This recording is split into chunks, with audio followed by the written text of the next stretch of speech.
This episode of The Digital Overlap is brought to you by ITVFest. The Kickstarter campaign was one of the most difficult things I've ever done in my life. We were at it 24/7 for 50 straight days. So give me three things. Like if someone's watching, they're thinking about doing a Kickstarter campaign, what would be the three things that are like must-haves for this thing to work?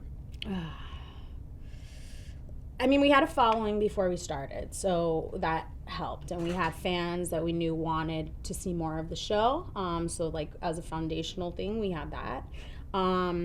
Two, I think you have to be willing. A lot of people come to me kind of to consult, and I'm like, you have to be willing to pull every card. Meaning, you know, we did everything on social media. We emailed everybody we knew.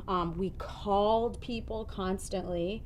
And we never stopped doing we never relied on just one mode of communication. Like, oh, we're putting it on Facebook all the time. People will come to us. No, people were getting it from every direction. And at some point that allowed the campaign to kind of take on a life of its own, that it was just started moving like, you know, virally in a way.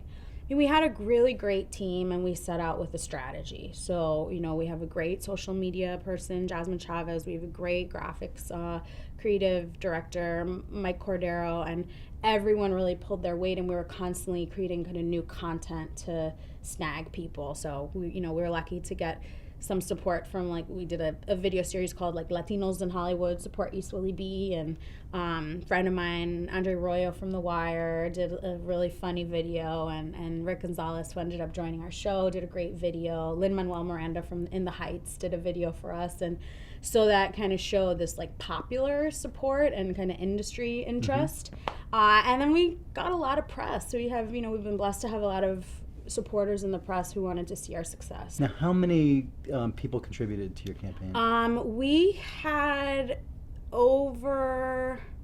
and again, we had people contribute online and offline. So in the end, we raised about $61,000, about 10 of which came in offline, and we had over 600 contributors. Wow. Yeah. That's fantastic. Yeah, and the beautiful thing for us was, a lot of the first donors you see as folks that you know, your friends, your family. And I have two anecdotes. One was that the very last week, we saw so many folks come in, $5, $10, $25, all Latino names, none of whom we knew. And to us, that was kind of, this moment of like crystallization that people were really behind us, and it had spread beyond, friends and family. And then another one was early in the campaign, we got a $50 donation, and a guy left us a message and was like, I want to support you any way I can. He left his number. I gave him a call. We had a long talk. He's like, anything I can do, I'm doing this, any way I can promote the show.